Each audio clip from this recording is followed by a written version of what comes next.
the letter that tried to ruin my winter showed up on the snowiest morning of the year. I came back from shoveling the driveway, gloves soaked and breath fogging in the cold air, and found a white envelope with the association's logo sitting on my doormat like a little frostbitten threat. Outside, the wind rattled the old windows and pushed icy powder against the glass while I kicked off boots and peeled off layers. I didn't know it yet, but that generic envelope was the first step in turning a simple storage shed into a full-blown HOA revenge story that would drag half my street into a fight over power, rules, and one woman's precious mountain view. By the time I slit the envelope open with a dull butter knife, I already had that sinking feeling in my stomach. Our board never mailed anything unless it involved money or control, and they preferred both at the same time. Inside, the paper felt stiff and official, with bold text warning about an unapproved exterior structure adjacent to Unit 14 driveway. At the bottom, there was a vague threat about potential contractor intervention, restoration costs, and a line that hinted I might end up paying a lot more than the lumber had ever cost me. My eyes went straight to the phrase that made my jaw clench. This all started because of a complaint about view obstruction. I didn't need a name to know who had made that complaint. There was only one person in our whole snowy little cul-de-sac who thought her line of sight across other people's driveways was some kind of personal property right. She lived directly uphill from me, in a unit with a balcony that looked straight over my parking pad and the small, neat snow shed I had built. If you've ever watched a slow-motion Karen neighbor drama unfold from the inside, you know the pattern. It never starts with a scream, it starts with a smile, a comment, a suggestion that maybe you didn't realize a rule existed. Then, when you don't snap to attention, the friendliness peels away and the rules come out like weapons. Standing there with my gloves still damp and my hands starting to shake, I knew exactly where this was heading, even if I didn't know yet just how far the board and my neighbor were willing to push it. To understand how a simple wooden snow shed turned into a battleground, you have to understand where I live. Our place is in a small mountain development called Summit View Pines, a cluster of townhomes stacked along a steep hillside road. In the pale blue glow of the parking lot lights on winter evenings, the roofs all look the same, lines of matching shingles and trim disappearing into swirling snow. The association loves that sameness, almost as much as they love sending out newsletters reminding us that they protect community aesthetics and view corridors. Summit View Pines was built in the mid-2000s, when developers thought mountain modern meant beige siding and fake stone around the garages. Each unit has a tiny driveway, 2 parking spots if you line up your cars just right, and almost no extra storage. We get real winters here, snow stacked in layers on the railings, ice ruts in the road, and drifts that literally swallow the trash cans. If you leave a shovel lying in the wrong place, it vanishes under powder and reappears 3 weeks later like a relic from a lost civilization. When I first moved in, I treated the covenants, conditions, and restrictions like background noise. It was a thick binder of legalese I flipped through once, then shoved onto the top shelf of a closet. I noticed there was a section called Seasonal Structures and Equipment, but at the time it felt abstract, like a rule about something that would happen to someone else. The only line that stuck in my mind was that temporary, unanchored items for snow management were allowed between November and March if they were kept in good order. That line came from a document the association liked to reference when people left sleds on porches, the Winter Storage Addendum dated October 21, 2019. It was a 2-page attachment tucked behind the main CC and RS, printed on slightly cheaper paper, and I remembered the board president waving it around at a neighborhood meeting my first fall there. Back then, it sounded simple enough: keep things neat, keep pathways clear, and don't turn your driveway into a junkyard. Nothing in that addendum mentioned a simple snow shed as long as it was small, unanchored, and in use during the winter season. The problem in our community wasn't the rules themselves, though. It was how easily one person with the right tone could twist those rules into a tool. That person was my uphill neighbor, the one everyone quietly called the View Queen behind closed doors. For this story, I'll call her Paula. Paula's unit sits a little higher than mine, with a deck that overlooks my driveway like a balcony in a small, snowy theater. She moved in before I did and knew every line of the CC and RS like some people know their favorite song lyrics. I learned pretty quickly that she enjoyed sending friendly notes to the board whenever someone left a bike leaning against a railing or forgot to pull their recycling bin back in on pickup day. She would lean over her deck rail, arms folded, tracking every minor deviation from the picture in her head. At first, I just found her annoying in a background sort of way. She complained about the color of someone's bird feeder once, and another time she muttered to a neighbor about a child's inflatable sled being tacky. When someone down the street tried putting up a string of multicolored lights instead of the approved warm white, the lights disappeared from their railing within a week after a warning from the board. Little things like that made it clear we weren't in a relaxed, live and let live neighborhood. We were living in a place where control came disguised as community standards. By the time my second winter rolled around, I knew one thing for sure: storage was a nightmare and snow gear had a way of multiplying. I had 2 shovels, an ice scraper, a broom, bags of de-icer, a plastic bin of gloves and hats, and a small sled someone had left behind that every visiting kid somehow found. All of it had to go somewhere, and inside the house there just wasn't space. I was tired of stepping over wet boots and leaning tools in the hallway like some kind of obstacle course. The idea for the snow shed started as a practical solution, not a statement. I saw a small, prefab storage frame online that was basically just a rigid tarp over a light metal skeleton, but I wanted something sturdier that didn't flap around in the wind. So I sketched out a simple box: low, sloped roof, same trim paint as the house, built to sit on top of the existing concrete at the side of my driveway. No foundation, no anchors driven into the ground, just weight and friction holding it in place against the snow and wind that howled down our hill at night.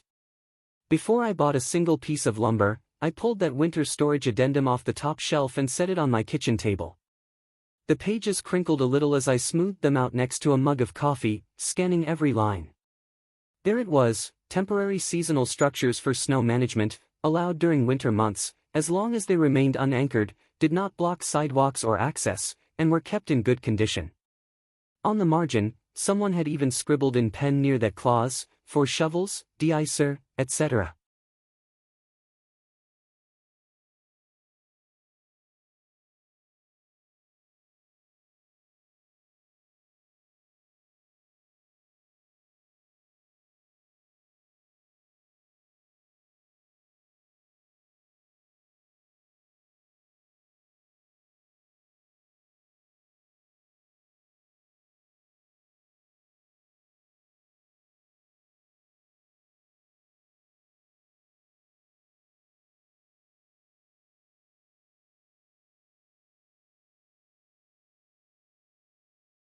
To be safe, I also looked at the main CCNR section on modifications, which talked about permanent alterations, fencing, and changes to siding.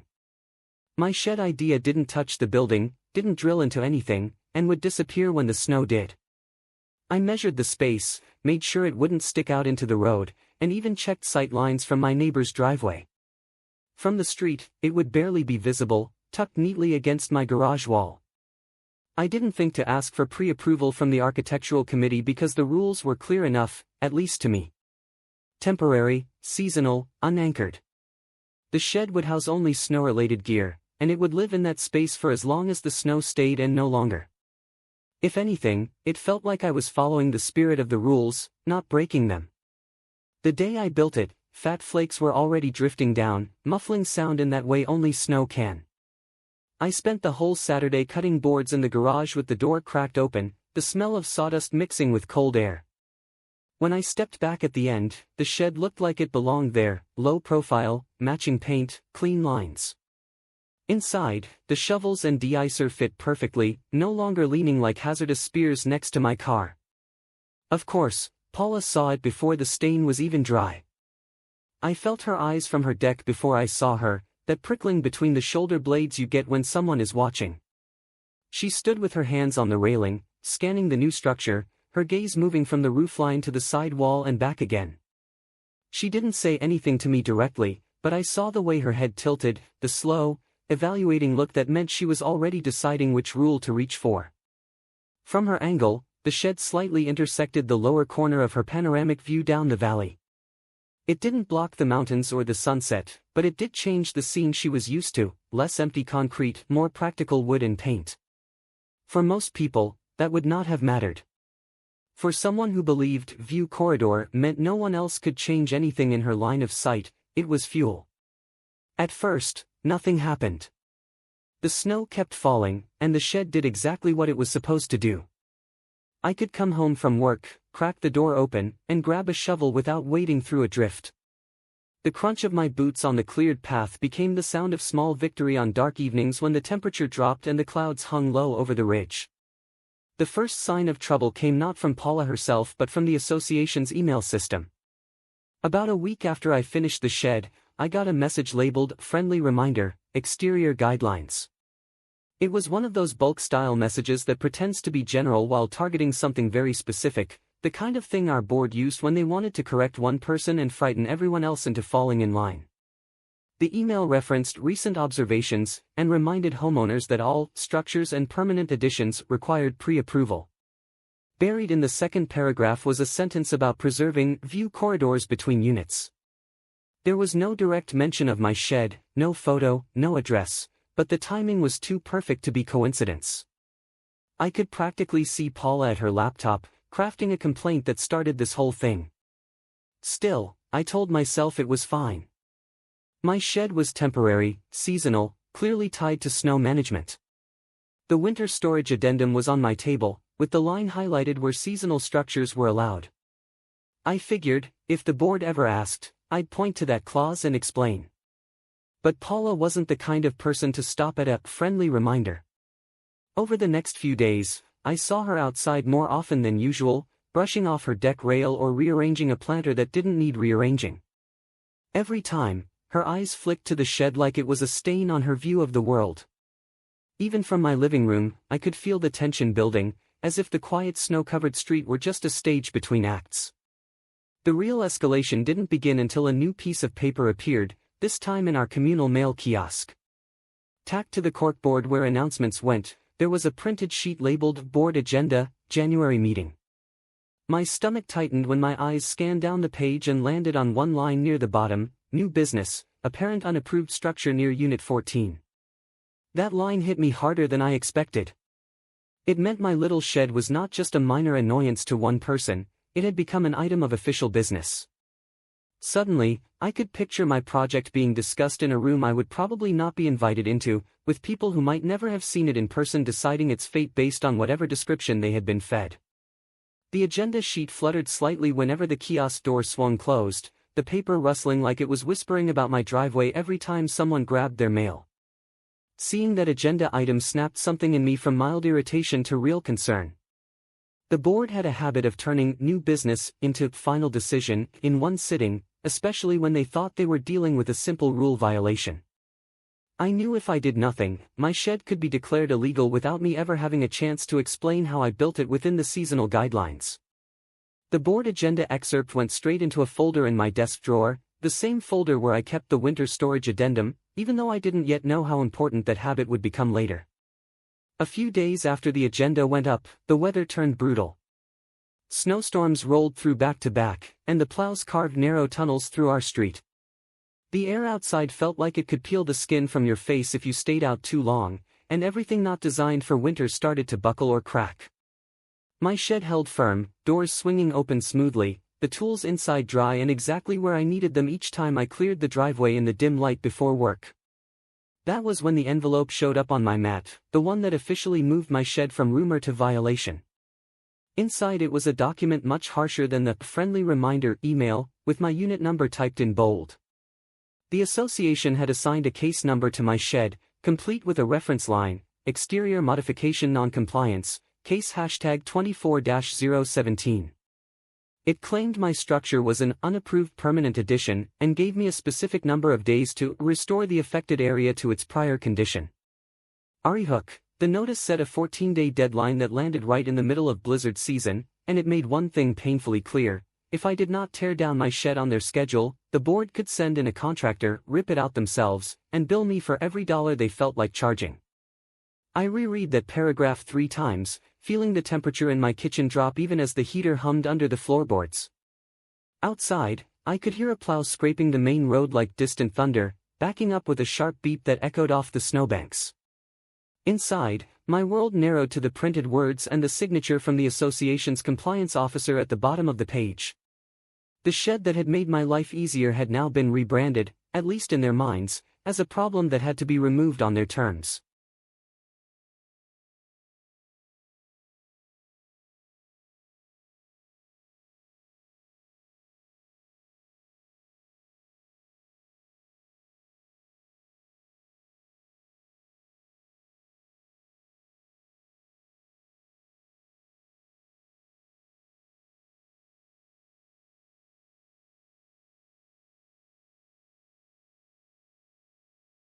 The letter didn't mention Paula by name, but it referenced neighbor view impacts, and that phrase was enough to tell me who had pushed this into the enforcement zone.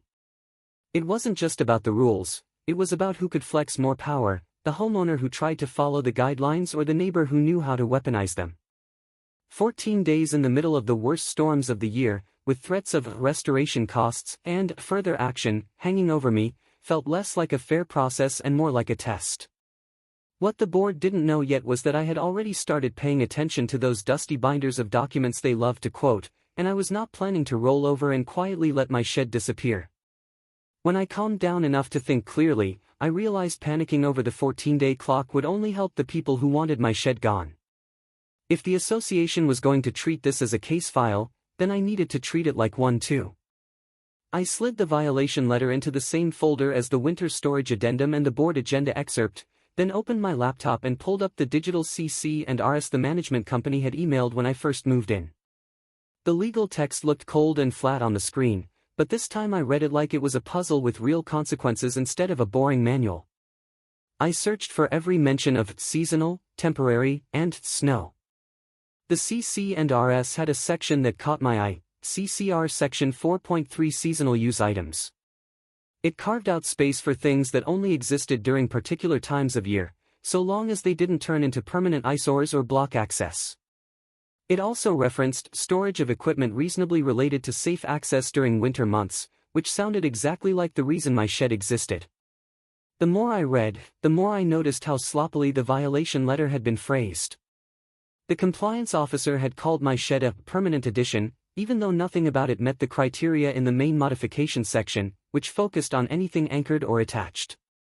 They also ignored the winter storage addendum, which had been dated years after the base CC and RS and was supposed to clarify gray areas around snow gear. It was like whoever drafted the notice picked the harshest label they could find and stapled it to my situation without looking at the full picture. I drafted a calm response email, laying everything out like building blocks. I pointed to CCR Section 4.3, cited the winter storage addendum dated October 21, 2019, and explained that my shed was unanchored, seasonal, and used only for snow-related gear. I added photos of the structure from different angles, showing that it did not block the sidewalk, the shared road, or any neighbor's driveway. I avoided mentioning Paula by name. Instead, I framed it as wanting to follow the rules while also protecting my ability to safely navigate my property in winter. When I hit send, the little whoosh of the email leaving my outbox sounded weak compared to the storm wind rattling the windows. But it was something concrete, a record that I had explained myself and asked for clarification instead of just going along with the label they had slapped on my project. I hoped the board would at least slow down and look at the documents I referenced. Instead, the reply I got back a few days later made it painfully clear that this was no longer just a misunderstanding. The response arrived from the association's generic address late on a Wednesday, the kind of gray afternoon where the clouds sat low over the ridge and turned everything a shade darker. I was working from my dining table, watching flakes drift past the window, when the notification chimed on my screen. The subject line announced itself, Exterior Modification Noncompliance, Case hashtag 24-017. My pulse spiked before I even opened it. The email was short, and its brevity made it worse. The board had reviewed the situation and considered the relevant documents, but they still classified my shed as an unapproved structure.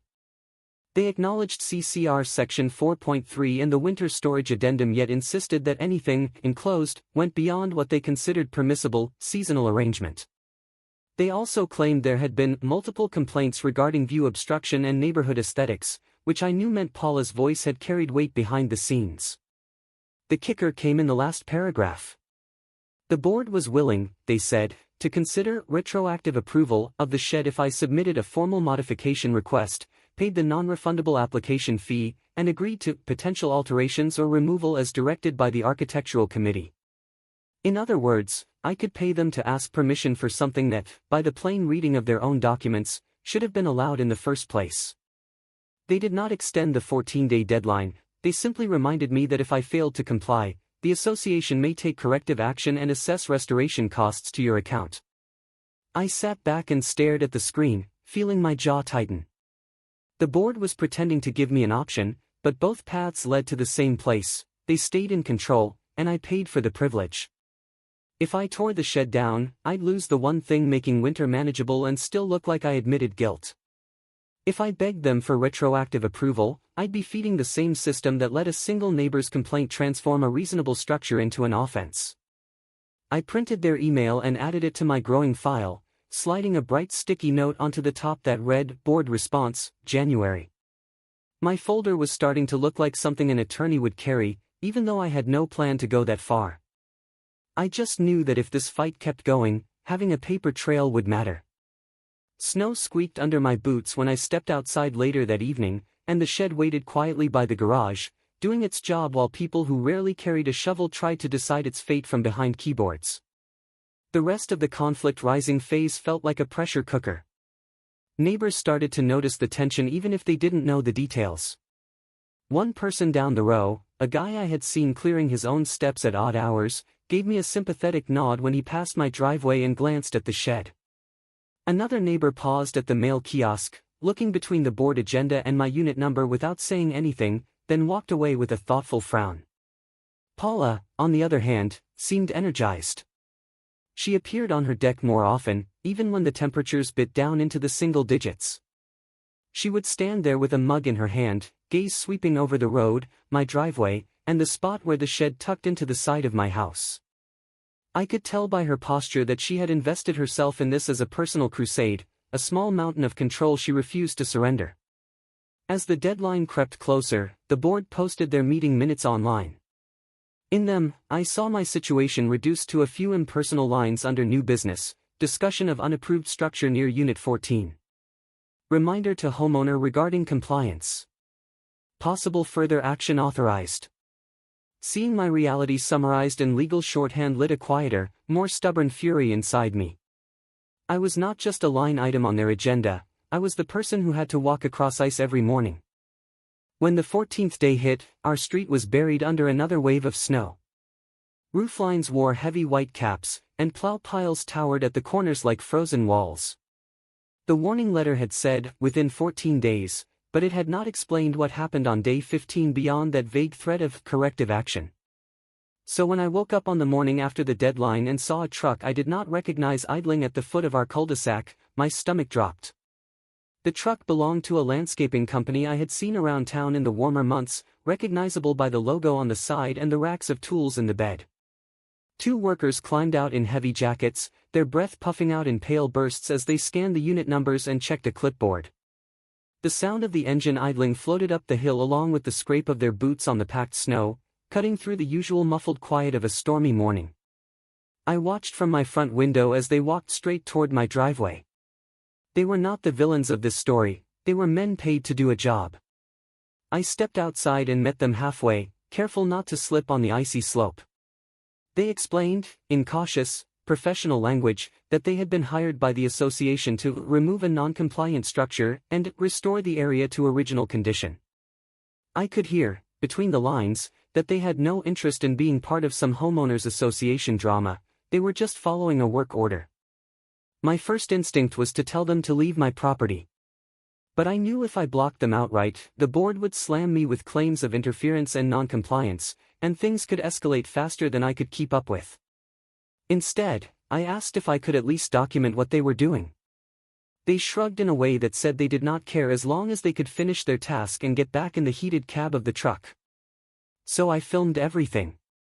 I took wide shots of the shed before they touched it, close-ups of the unanchored base, and pictures of the surrounding snowbanks that clearly showed it wasn't placed in the road or on any shared walkway. As they began dismantling it, unscrewing panels and stacking boards in the snow, I recorded the process on my phone, narrating quietly for my own record. Snowflakes landed on the camera lens, smearing the image slightly, but the audio captured the clink of metal and the low murmur of the workers as they moved. I noticed, of course, that Paula had stepped out onto her deck. She was wrapped in a thick coat, watching the scene with an expression that hovered between satisfaction and self-righteousness.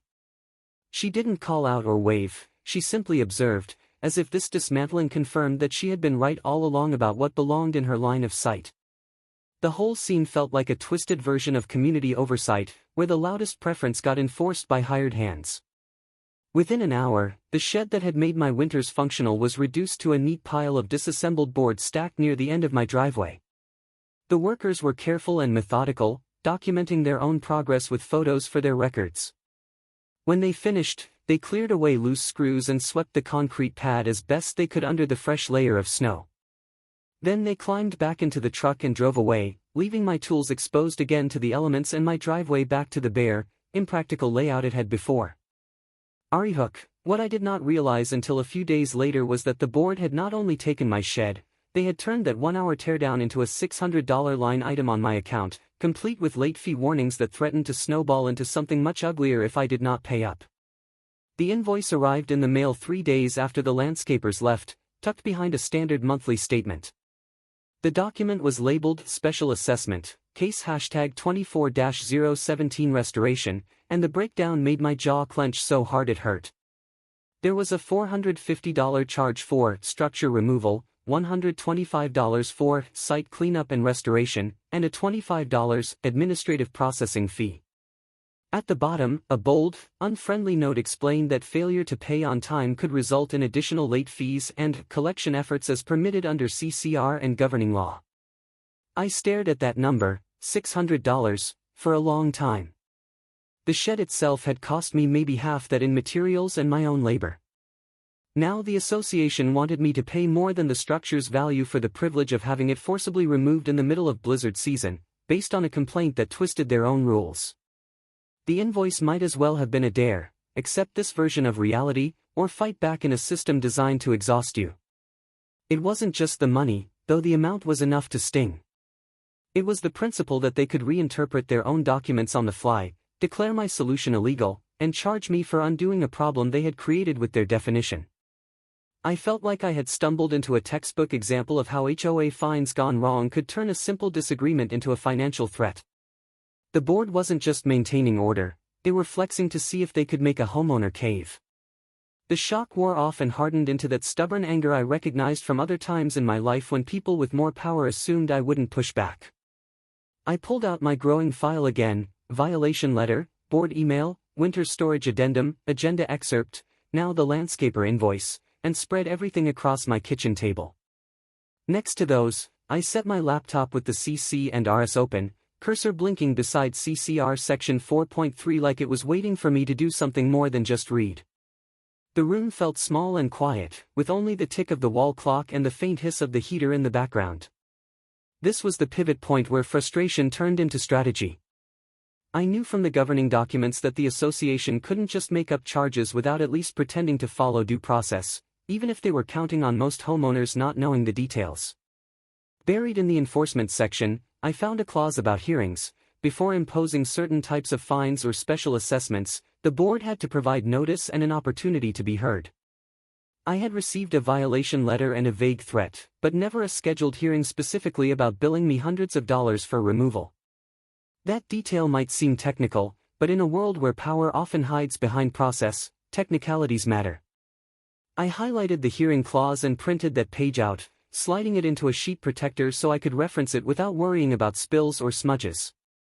I also saved a copy of the landscaper's work order that the management portal had quietly attached to my online account, where someone less curious might have missed it. On that document, the scope of work described the shed as a permanent unauthorized structure, which contradicted every piece of physical evidence I had collected. Up to this point, I had built a small, seasonal snow shed that fit the written rules, only to watch a neighbor's complaint morph it into an unapproved structure the board used to justify a forced teardown and a $600 charge. I had a file full of documents, photos, and contradictions, but the association believed I would either quietly pay or give up rather than challenge how they used their own rules against me. What the board underestimated was how stubborn I could be once I decided something was unfair. They also underestimated my willingness to dig through dry, boring paperwork until I found the cracks in their approach. If they wanted to treat this like a technical violation, then I would respond with technical precision. They might control the fines and the landscapers, but they did not control the history of the property or the boundaries of their own authority. To figure out where that authority ended, I had to look beyond the association's documents. I drove down to the county offices on a rare clear day between storms, the sky crisp and unnaturally blue over the white-coated hills.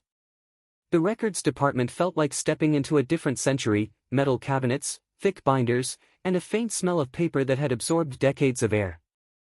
I requested the original plats and easement documents for Summit View Pines, explaining that I needed to understand the layout near my unit. A clerk brought out a rolled set of plans that looked older than some of the residents. We spread them out on a big table, the lines of property boundaries and utility easements sprawling across the page. I traced my finger along the row where my unit sat and found a narrow shaded area marked next to the driveways: snow storage/utility easement. It ran along my concrete pad and extended slightly into the space where my shed had stood. There it was, in ink older than the board members who had voted on my case. The developer had anticipated that snow would need somewhere to go and had carved out a designated strip along the driveways for winter use. It wasn't a decorative view corridor, it was functional space set aside for exactly the kind of practical adaptation my shed represented. The association could regulate how it looked, but they could not simply pretend the easement did not exist. I requested a certified copy of that plat page and added the receipt to my growing stack of paperwork.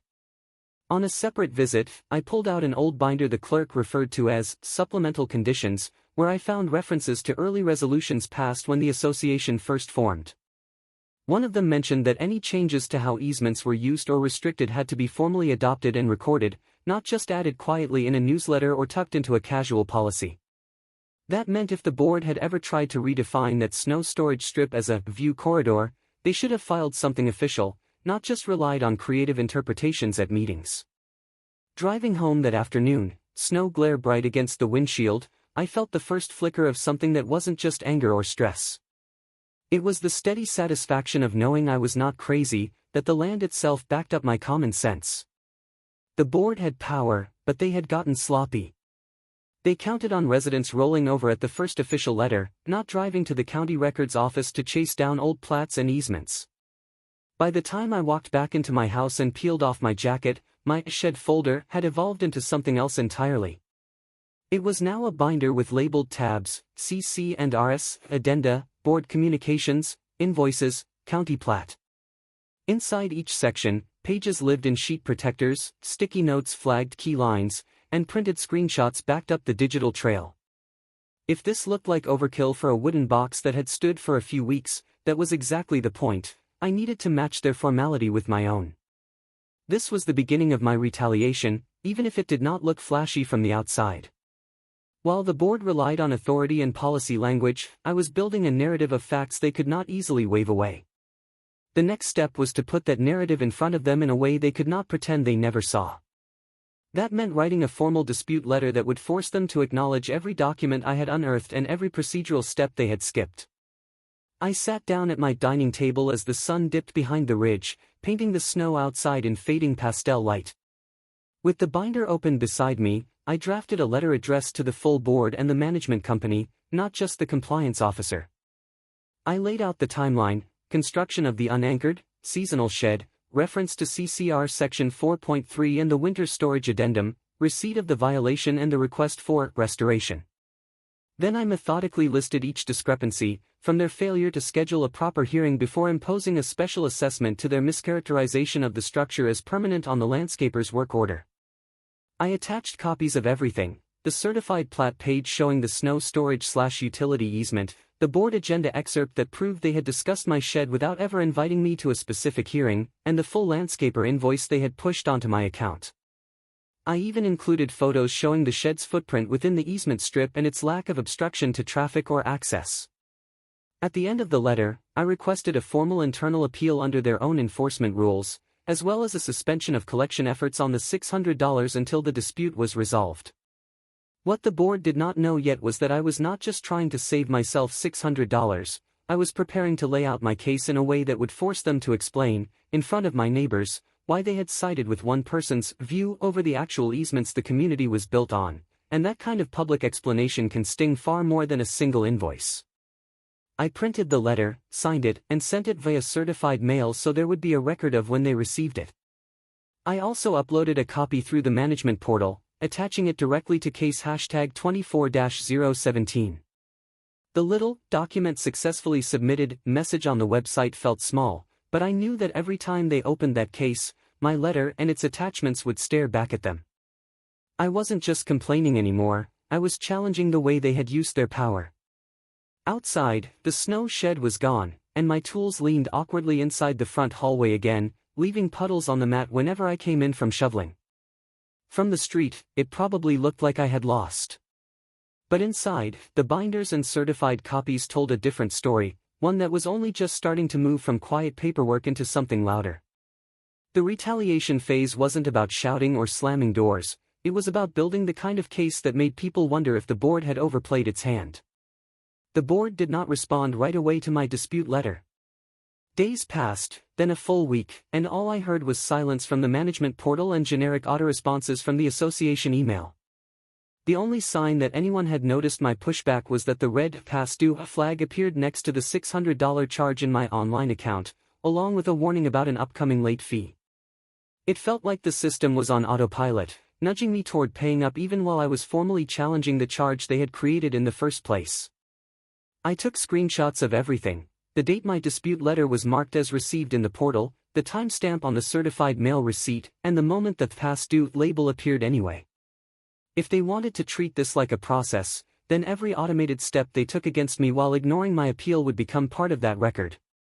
The snow outside thickened again, layering fresh white over the spot where my shed had stood.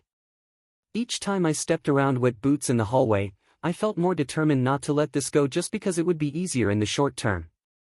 The silence did something else, too. It gave me time to talk to my neighbors. I did not go door to door ranting, I simply mentioned, in calm, clipped sentences, what had happened when people asked how winter was going. One neighbor admitted they had always wondered why Paula seemed to have such pull with the board when she complained about little things. Another said they had once received a warning after she grumbled about their flower boxes being too colorful and had felt ridiculous complying. A pattern emerged in those conversations, a quiet frustration that the rules never seemed to bend for practical solutions but always bent for one person's preferences. I did not try to organize a revolt yet. What I did do was make sure people knew exactly why my shed was gone and what the $600 on my account represented. I kept my descriptions factual. I cited CCR Section 4.3, mentioned the winter storage addendum, and explained the snow storage easement on the plat. The more I spoke, the more I saw the same look in my neighbor's eyes, not shock, exactly, but recognition that this was what happened when power spiraled a little too far without anyone pushing back.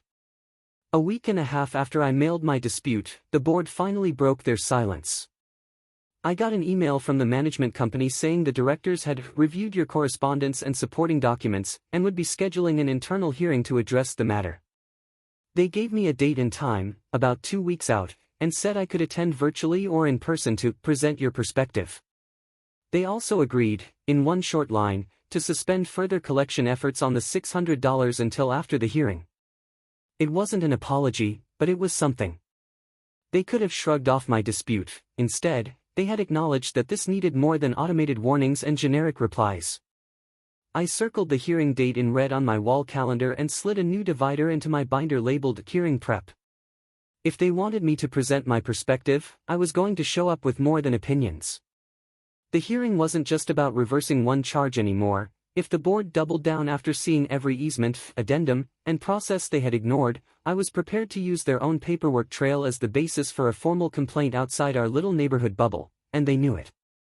In the days leading up to the hearing, I built my case like a project. I laid out a clean timeline on a single page, from the date I built the shed to the day the landscapers took it down.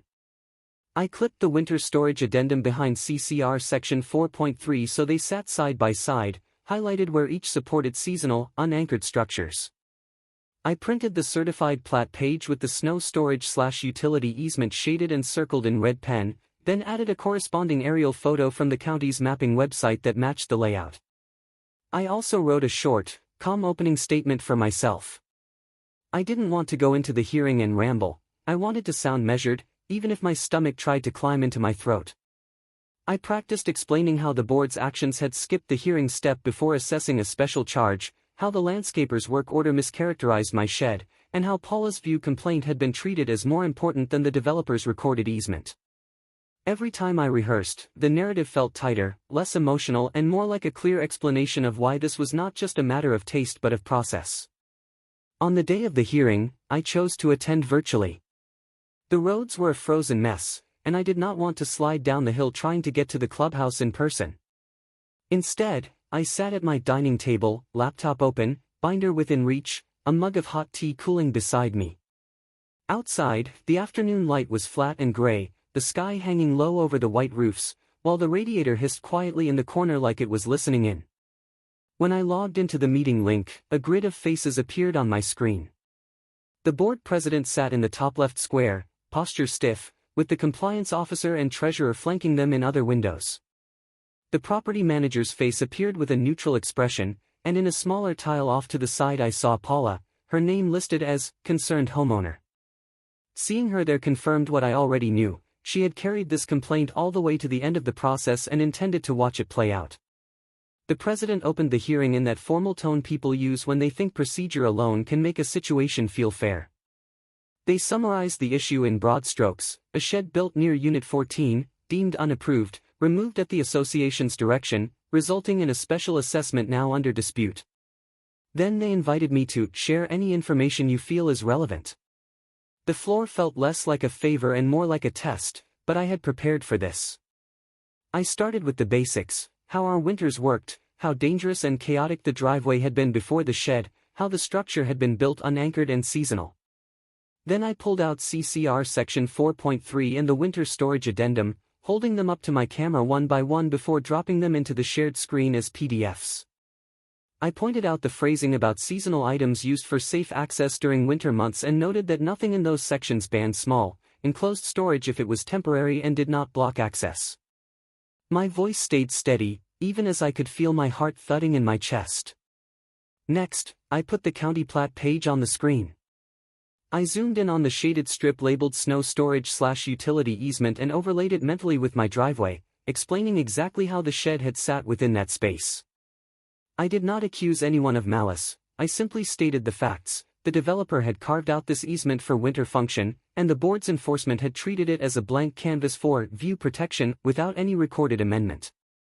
As I spoke, I caught the treasurer leaning closer to their camera, eyes narrowing at the easement label. Then I turned to process.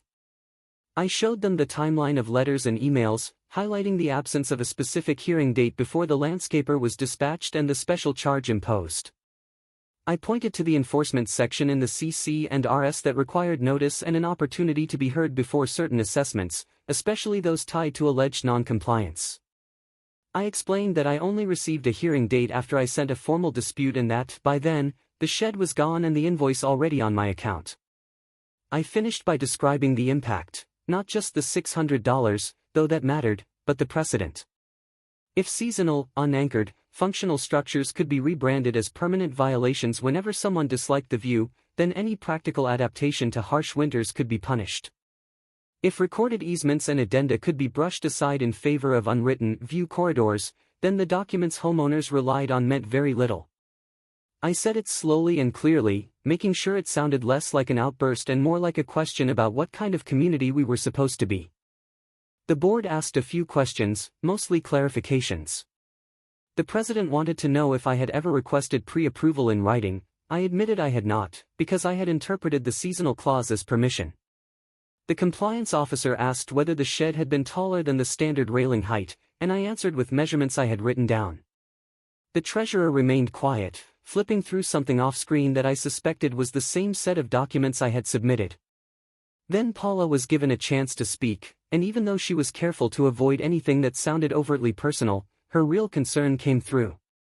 She talked about the visual impact of structures near driveways and how the development had been marketed as offering clear mountain views between homes.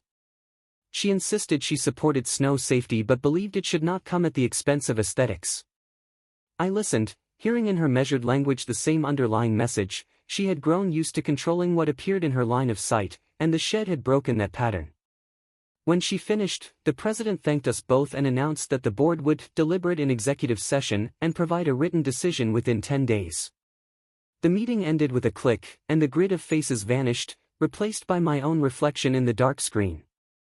The house felt suddenly quiet, the only sound the low hum of the heater and the faint whine of wind against the window. For a few seconds, the adrenaline surge washed away, leaving me tired but oddly calm. I had done what I could at that stage. The rest was up to people who had already shown they were willing to flex their authority, but now they had to do it in the shadow of their own documents and the county's plat. They couldn't claim ignorance anymore. Every discrepancy had been highlighted, every skipped step exposed. Whatever decision they made next would reveal whether they were merely strict or genuinely unreasonable. The board did not wait the full 10 days to respond. 5 days after the hearing, I received an email with the subject line, Case #24-017, Board Determination. The message arrived in the early evening, when the sky outside had gone that deep navy blue and the streetlights were just starting to glow against the snowbanks. I sat at the table with my laptop open, binder beside me, and clicked the message with a mix of dread and stubborn hope. The decision came in layers. First, the board acknowledged that the shed had been constructed within an area identified for snow storage and utility access on the original plat. They admitted, in their careful way, that this fact had not been fully considered when the initial enforcement action was taken. They also conceded that seasonal snow management equipment was clearly allowed under CCR Section 4.3 and the Winter Storage Addendum, and that the definitions of temporary and permanent had not been consistently applied. Next, they addressed process. The board stated that, due to the immediate concerns regarding aesthetics and potential precedent, the enforcement timeline had been accelerated, and they did not hold a specific pre-assessment hearing before directing the landscaper to remove the shed. They did not use the word wrong, but they came close by saying this approach may not have aligned with the full hearing provisions of the enforcement section. Reading that admission, my shoulders loosened a fraction for the first time in weeks. Then came the part one had been waiting for. The board announced that, in light of the totality of the circumstances and additional information provided, they were reversing the $600 special assessment entirely. They would be crediting my account for the full amount and removing all related late flags. They also stated that the violation notation associated with case #24-017 would be closed without further enforcement. I exhaled slowly, feeling that decision ripple through my chest like warm air after weeks of tension. The money mattered, sure, $600 is not nothing. But the real victory was seeing, in their own language, that the way they had handled the situation could not stand untouched. They had admitted, however indirectly, that easements, addenda, and process all meant something after all. The email didn't stop there, though. It went on to say that the board would be forming a small working group to review and refine winter storage guidelines, with specific attention to how seasonal structures could be used within snow storage easements while maintaining reasonable aesthetic standards. They invited any interested homeowners to submit their names for consideration. Reading that, I felt a quiet, almost amused sense of inevitability. I replied, simply stating I was interested in participating. If they were going to rewrite the rules that had been used against me, I wanted a hand on the pen. A few days later, I got confirmation that I had been added to the working group along with the treasurer and one other homeowner from the lower row of units. Paula's name was notably absent from the list. The first meeting of the winter storage working group took place over video as well. This time, the tone was less defensive and more practical. We talked about how brutal the winters could be, how much safer driveways felt when gear had a designated home, and how to keep things from looking like clutter. I brought up examples from other mountain communities I had researched, describing low-profile storage boxes and sheds that matched building trim and stayed within easements. We drafted a proposed guideline that did not pretend sheds didn't exist. Instead, it defined seasonal snow storage enclosures and set size, height, and color standards. It specified that they had to be unanchored, used only between defined winter dates, and located within platted snow storage easements or immediately adjacent concrete pads. It also created a streamlined, no-fee notification process instead of a full modification application, as long as homeowners followed the template. When the working group's recommendation went to the full board, they discussed it at a regular open meeting. I sat quietly off to the side of the video grid as they read through the language and took comments from other homeowners. Several neighbors spoke up to say that they would appreciate clearer, more realistic winter rules and that they wanted the association to balance aesthetics with functionality. No one mentioned my shed by name, but everyone knew that was why we were there. The board voted to adopt the new guideline with only one abstention. The president tried to frame it as a forward-looking improvement rather than a correction, but the undercurrent was obvious. We now had a written rule that said, in plain language, what had been true all along: winter requires practical solutions, and seasonal structures and easements are part of that, not a crime. From that moment, Paula's view corridor argument no longer had a clean path through the rulebook.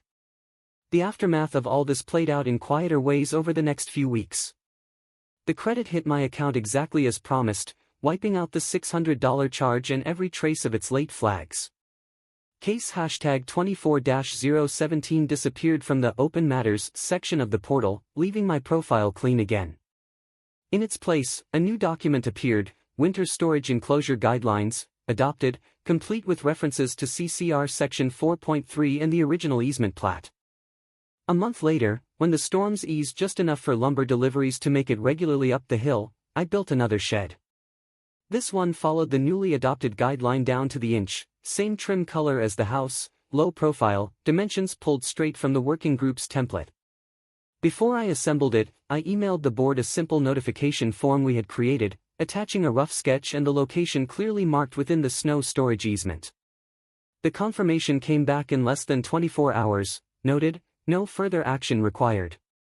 Standing in my driveway that afternoon, watching the sunlight bounce off fresh snow while I tightened the last screw, I felt something shift. The structure I was building wasn't just for my shovels and de-icer, it was a tangible reminder that pushing back had changed more than a single invoice. Anyone who wanted to add a similar enclosure now had a clear path to follow, one that didn't require guessing how a neighbor with an opinion might react. I had turned the same process that once felt like a weapon into a shield, at least in this narrow corner of our rules. Paula did appear on her deck while I worked, arms folded, gaze tracking every board I raised. But this time, when our eyes met, there was something different in her expression. It wasn't fear or remorse, it was the realization that the board she had counted on to enforce her preferences now had to answer to documents that backed my approach instead. She turned away without lingering, retreating into her unit while I slid my shovels into their new place and closed the shed door with a satisfying, solid click. Over time, I noticed fewer frantic warnings and reminders coming from the association. The board still enforced plenty of rules, but they did so with more references to process and less willingness to leap straight from complaint to punishment. New homeowners moved in and, when winter came, some of them asked me about my shed. I showed them the guidelines, the notification form, and the photo of the original plat I kept saved on my phone. They saw not just a storage box but a story about how one homeowner had pushed back when power slid too far. It hadn't been free.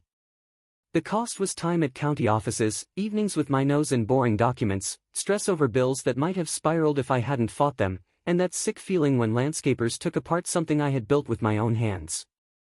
But in the end, I hadn't just avoided paying $600, I had helped carve a little more sanity into how our neighborhood handled actual winter reality. The board got to save face by calling it an update, but I knew the truth sitting behind the binder on my shelf. Sometimes, when the snow falls just right and the world turns quiet again, I stand at my window with the lights off and look out over the street. I see a row of matching roofs, a few discreet winter enclosures tucked neatly by garages, and a hillside that looks less like a stage for petty battles and more like a place people can actually live. My shed sits where it belongs, doors closed, tools dry, existing inside the rules I helped write. That's the kind of satisfying revenge that doesn't need shouting. It just needs time, stubbornness, and a paper trail. Tell me your own snow shed or view complaint HOA horror in one line.